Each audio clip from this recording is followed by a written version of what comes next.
Hey everybody, and welcome to Leia's Lair. Here's our review of The Mandalorian Season 3, Episode 8, The Return. We hope you enjoy. Alrighty, so this episode takes off where we left off, and that is with Bo-Katan and Din retaking Mandalore. Yeah, or trying to. At least, yeah, trying to. I know Mando's currently in handcuffs right now, but, or at least at the beginning. Yeah, he gets beaten up by Moff Gideon and his troopers. He gets separated from the rest of the Mandalorians. And then we've got Axe Woves, who's gone to get reinforcements. Mm-hmm. And then, of course, obviously, in very Mando style, he breaks free pretty quickly and makes quick work of the troopers holding him hostage. Yeah, but he has to get the help of GROGU to get him out of there, right? So, which is super cool. He's like, no, and then he just goes and helps him with that stupid suit. I was wondering where he was because I didn't see him like running with the Mandalorians with Bo-Katan. Yeah, it's like, where's GROGU? And he's off to help Mando, which is kind of nice because when you think about it, most of the points in this like leading up to like this part of this season is like Mando just sends him away. Mm-hmm. But he definitely has like more of a helping hand. Yeah, he's like, I'm gonna go help him. He's like doesn't care what everyone else is doing, right? Yeah. But yeah, they break free. Then they go to try to track down Moff Gideon. They do that thing where they're going through each of those barriers, and Mando makes quick work of all of them, which was some pretty cool action. I actually really liked the choreography for each of those fights. Yeah, I liked how he had no weapons, and then he just went through each level and got a new weapon to take out the troopers that were waiting for him. Right, it's just like, it's literally like wave after wave of these bad guys, and it's like, and then he just gets more weapons, and then, it's cool. I like that. Yeah, they're off to take care of Moff Gideon once and for all. They decided they can't keep living their life in fear of him, so yeah, time to get rid of him. And then they find out all the clones, which were Moff Gideon clones, right? Okay, that was really scary. Like, I'm like looking at the tanks, I'm like, is that Palpatine? No. Yeah, so that's a thing, right? It's like, obviously you've watched the episode, you're not watching this, spoilers on here. We find out that Moff Gideon is cloning himself to try to bring himself have the Force, mm-hmm. which is wild because this whole time, and I don't know about you, but the whole time we're thinking like, oh, he's doing research to bring back Palpatine. Totally. But it's more self-serving, right? He's obviously doing this to, make himself have the Force, as he says, mm-hmm. Which is wild because he's just like, Din Djarin just like destroys all of them. So he's just like, yeah, just with like the touch of a button. Yeah. So, but yeah, so they destroy all those. There's a lot of action. There's a lot of action going on in this mm-hmm. episode, right? It keeps switching back and forth from all these different, we got like R5 doing something. We got mm-hmm. Moff Gideon taking on Din Djarin and GROGU, and we got Axe Woves. We got Bo-Katan and Kryze. They're all playing different parts. Yeah, like there's a lot going on in this episode all at the same time. It's trying to bounce back between them. And then, of course, the Praetorian Guards come out, which is like, they were there last time. Yeah, they were scary last time. Poor Paz Vizsla. He didn't deserve that. Yeah, I felt like they weren't maybe as powerful because, they stabbed Din Djarin a couple times, but I'm like, oh, he's still alive. Like, where's Paz? They stabbed him a couple times and he was dead. I feel like they must have stabbed him a lot because I feel like he was fighting them for a long time. Also, he might have been injured before because he was taking on all the troopers before that too. True. It's just like, yeah, it seemed like he survived more of the hits than Paz did, but they also just chased after GROGU. They destroyed his little suit, and then he was just basically like running on what looked like the lights above them until he could get reinforcements from Mando, which. Lucky for Mando came in the form of Bo-Katan. She saved him from having to take on Moff Gideon by himself so that he could go and save GROGU, which he did, and then the two of them worked together to make quick work of the Praetorian Guards. And then Bo-Katan and Moff Gideon had quite the battle that led to the destruction of the Darksaber. Yeah, it's like, what? Like, it just gets destroyed. So it's like, that's kind of... bittersweet in some senses. It's just like, well, not really sweet, but it's like... bitter. Just bitter. I don't know. It's like, I understand that, like, lightsabers can break, You know what I mean? Like, how many lightsabers do, like, Jedi go through? A lot. But he just, like, crushed it in half. This, like, symbolic piece of Mandalore. I don't know. It's been around for, like, 1,000 years. I know. That's why I'm, like, it's kind of sad. And it just didn't work anymore. Yeah. Part of me thinks that it's going to be, like, another, you know, kind of like an episode, Star Wars Episode 8 to 9. Like, they just repair it. So maybe. That's maybe what I'm thinking is going to happen. But yeah, he crashes his ship, destroys the base. You know, this part is like, you know, it shows Moff, like, obviously getting engulfed by this flame. But part of me just feels like that's not actually, you know, he's gonna be around. Like, I don't know. It's like, I know he's like engulfed in the flames. He should be dead. But like, and there's all these clones, and it's just like, I have a hard time believing that Moff Gideon is truly gone. Really? I feel like the opposite. I feel like he's kind of played his part in this series. Like, he had a very prominent role in seasons 1 and season 2. And like season 3, he was like around, but not really. And I feel like it was almost just like they needed to get rid of him because his character was still like looming, but not really a part of the story anymore. So I think this was their way to do it. Mm-hmm.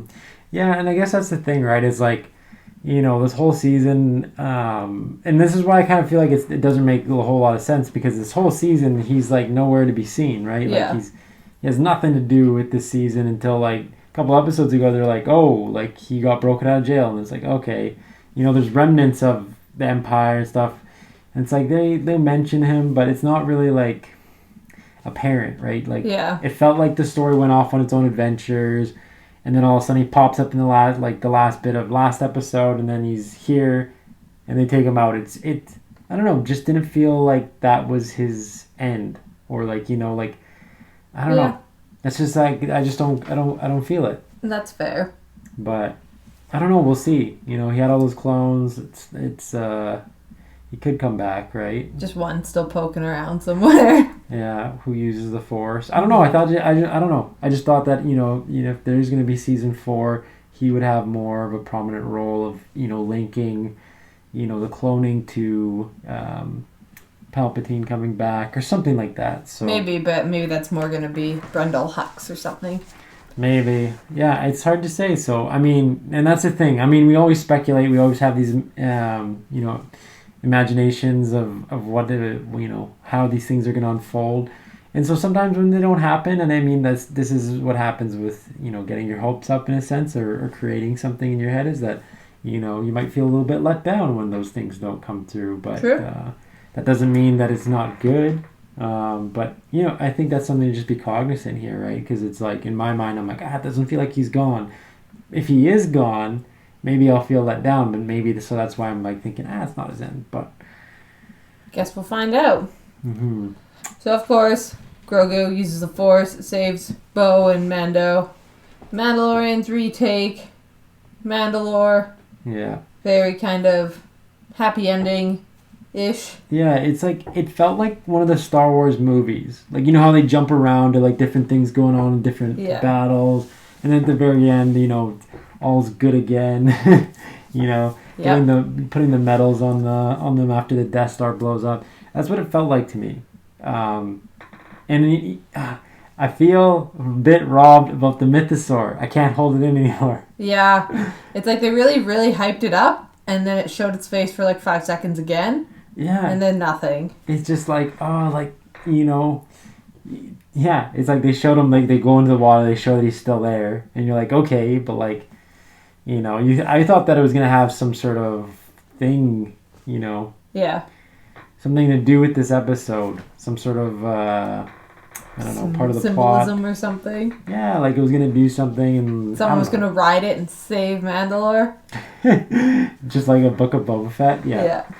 No, but like, I don't know. I thought it would come out, or, you know, something would happen where we would see something to do with it. But yeah, I mean, that's not to say that it won't still happen, but it just didn't happen in this episode. Yeah. And again, feeling a little bit robbed here, but, you know, at least we got to see him. At least they have teased that he, they acknowledge that it's still there. Yeah, the Mythosaur is alive. It is for sure. them. Yeah, and I guess another big part is Mando ends up adopting Grogu. I mean, we already kind of see him as like a father figure to Grogu, but what was kind of crazy is that apparently Din is his last name. Because we have Din Grogu and Din Djarin instead of Grogu Djarin and Din Djarin. Yeah, I mean, hey, I think Din Grogu sounds kind of cool. It sounds cooler than sounds Grogu like Djarin, it's like King Grogu like, or something. Yeah. So, I mean, it was a cute ceremony. It was cute, and it allows now Grogu to move from foundling to apprentice without ever having to actually take the creed. I was kind of like, are they going to make him wear a helmet? I don't think so. Yeah. I thought he was going to say, like, this is the way or something like he was trying to say before to Bo-Katan or something. But I don't know. It's like sometimes I feel like this is maybe where the show... Like, I like when everything, you know, ends in a good bow, but... Nice, neat bow, but... you know, when they're like, oh, you know, how can a parent not just do this? And they're like, oh yeah, totally. It's like they always find a way to bypass things. Like, oh, can't I just hand over the Darksaber to Bo-Katan? And yeah, you know, because she just defeated this creature that had defeated me. And they're like, oh yeah, I guess so. Here you go. You know, like I get it. It's a means to an end, but sometimes I'm like, no, like Mando, fight. You gotta fight Bo-Katan. Yeah. You know. We're waiting for these things. We want to see what will unfold, and then it's just like, oh no, never mind. That's solved by this, and you're like, oh, okay. But again, it's kind of like, you know, that's what happens with fans, right? We build up our, you know, our hype for things, and then it doesn't happen, and then maybe you know, we don't feel like that's the way we wanted, but still good nonetheless. I mean, you know, it was a good episode overall. Yeah. How does the episode close? It closes with him deciding to work for the New Republic as a bounty hunter and settling on Navarro with his child. Yeah. So that was cute. Finally took up grief on that plot of land. Yeah. It's almost like the ending felt kind of like it should be like... the end of the series. You know, but then we see that, oh, you know, season 4, you know, is very much supposed to be in the works.